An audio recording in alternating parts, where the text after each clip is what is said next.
కళ్ల ముందు కార్పొరేషన్లు ఒక్కో మెట్టు ఎక్కుతుంటే విజయవాడ మున్సిపల్ కార్పొరేషన్ మాత్రం గ్రేటర్ కు అడుగు దూరంలోనే ఆగిపోయింది.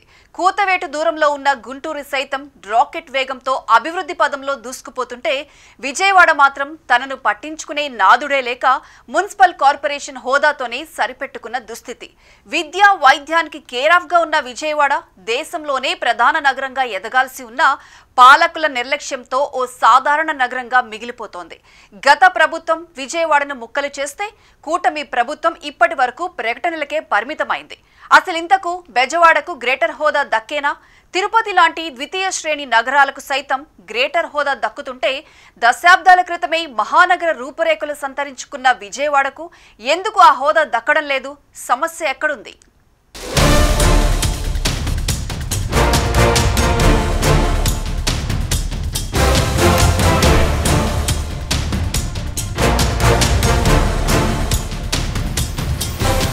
విజయవాడ చాలా ఇరుకైన సిటీ, జనసాంద్రత కూడా ఎక్కువే.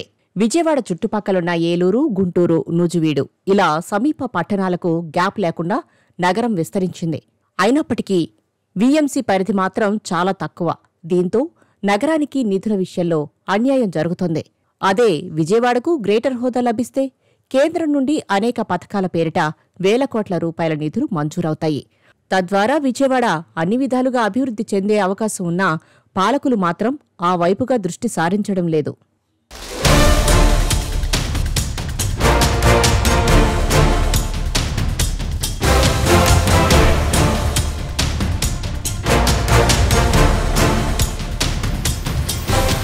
తిరుపతిని గ్రేటర్గా మార్చబోతున్నారు. నిజానికి విజయవాడతో పోల్చితే తిరుపతి చిన్న నగరం. ఆధ్యాత్మిక నగరమైన తిరుపతి గ్రేటర్గా ఎదగడం గొప్ప విషయం. కానీ ఎప్పుడూ గ్రేటర్ హోదా దక్కించుకోవాల్సిన విజయవాడకు మాత్రం పాలకుల నిర్లక్ష్యంతో ఆ హోదా ఇంకా రాలేదు. గ్రేటర్గా మారితే తిరుపతి నగర రూపురేఖలు అనూహ్యంగా మారిపోనున్నాయి. ఇప్పుడు కేవలం 30 చదరపు కిలోమీటర్ల వైశాల్యం కలిగిన తిరుపతి 284 చదరపు కిలోమీటర్లకు విస్తరించనుంది. 4.5 లక్షల జనాభా 7.5 లక్షలకు పెరగనుంది. 149 కోట్లుగా ఉన్న వార్షిక ఆదాయం 182 కోట్లకు చేరనుంది. చంద్రగిరి, రేణుగుంట వంటి మేజర్ పంచాయతీ కేంద్రాలు తిరుపతిలో అంతర్భాగం కావడంతో పాటు విమానాశ్రయం వెలుపల ఉన్న వికృతమాల దాకా నగరం విస్తరించనుంది. పారిశ్రామిక వాడలు సైతం నగరపాలక సంస్థల్లో కలవనున్నాయి. కొన్ని పంచాయతీల నుంచి అభ్యంతరాలు ఉన్నప్పటికీ కోర్టు కేసులు లేకపోతే వీలైనంత త్వరలోనే తిరుపతి గ్రేటర్ సిటీ అవుతుంది.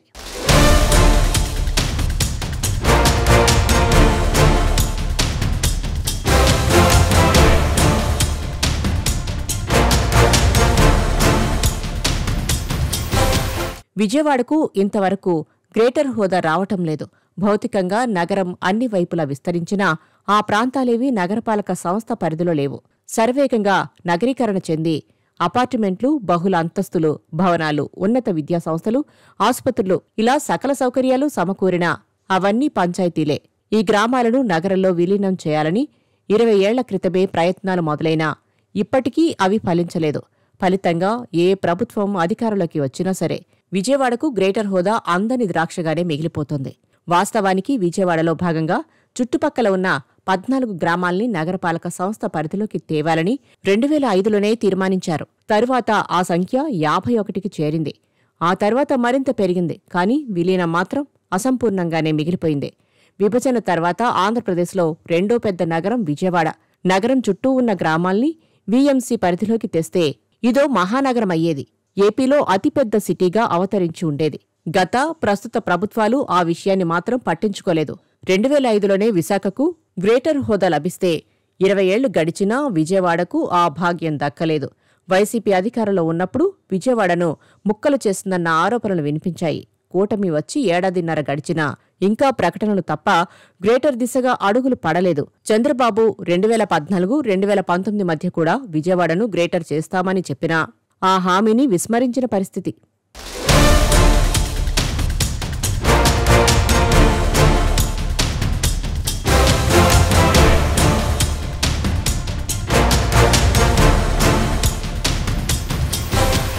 విజయవాడ, గుంటూరులను కలిపి జంట నగరాలుగా చేయాలన్న ప్రతిపాదన కూడా ఎప్పటినుంచో ఉంది. అలాగనక చేస్తే హైదరాబాదును మించిన మెగా సిటీ ఆవిష్కృతం అవుతుంది. కానీ ముందసలు గ్రేటర్ విజయవాడ అన్నదే కార్యరూపం దాల్చలేదు ఇంతవరకు.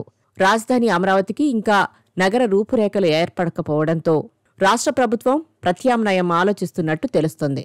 పెట్టుబడులను ఆకర్షించాలన్నా, ఐటీ కంపెనీలు రావాలన్నా, పరిశ్రమలను నెలకొల్పాలన్నా జనాభా పెరగడం అనివార్యం. అదే సమయంలో ఓ పెద్ద నగరం కూడా అవసరం.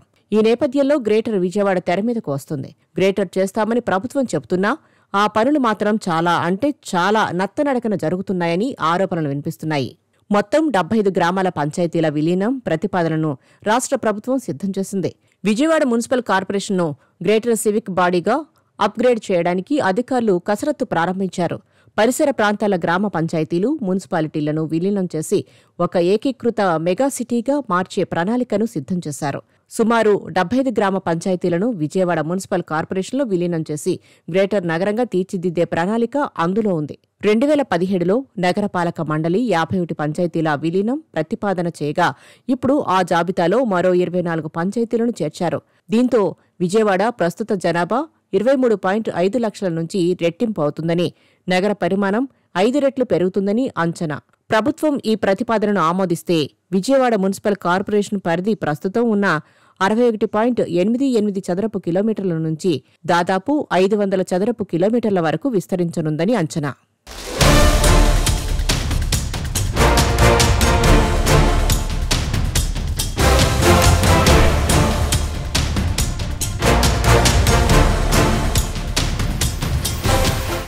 గ్రేటర్ ప్రాజెక్టు అమలైతే విజయవాడ, విశాఖపట్నాన్ని దాటి రాష్ట్రంలోనే అతిపెద్ద మున్సిపల్ కార్పొరేషన్గా మారుతుంది. ఇప్పటికే విజయవాడ దేశంలోనే అత్యంత జనసాంద్రత కలిగిన నగరంగా గుర్తింపు పొందింది. ప్రపంచంలోనే అత్యంత జనసాంద్రత కలిగిన నగరంగా 3వ స్థానం దక్కించుకుంది. జనాభా పెరుగుదల, జీవన ప్రమాణాలు వంటి అంశాలపై ప్రతి సంవత్సరం అధ్యయనం నిర్వహించే demography of world urban areas report 2016 ప్రకారం విజయవాడ దేశంలోనే అత్యంత జనసాంద్రత కలిగిన నగరం. 2016 నాటికి విజయవాడ జనాభా 17.75 లక్షలు కాగా ప్రతి చదరపు మైలుకు ఇక్కడ 80,700 మంది నివసిస్తున్నారు అని ఆ రిపోర్టు చెప్పింది. 2011లో విజయవాడ జనాభా 10.5 లక్షలు కాగా 2016లో ఆ రిపోర్టు ప్రకారం 17.75 లక్షలు. మరిప్పుడు విజయవాడతో పాటు దాని చుట్టుపక్కల ప్రాంతాలను విలీనం చేసి గ్రేటర్ స్థాయికి పెంచితే విజయవాడ ఏపీలోనే నంబర్ 1 నగరంగా రూపాంతరం చెందుతుంది అనడంలో ఎలాంటి అతిశయోక్తి లేదు. మరి ప్రస్తుత కూటమి ప్రభుత్వం వేగంగా ఆ దిశగా అడుగులు వేస్తుందా, ప్రకటనలతోనే సరిపెడుతుందా అన్నది చూడాల్సి ఉంది.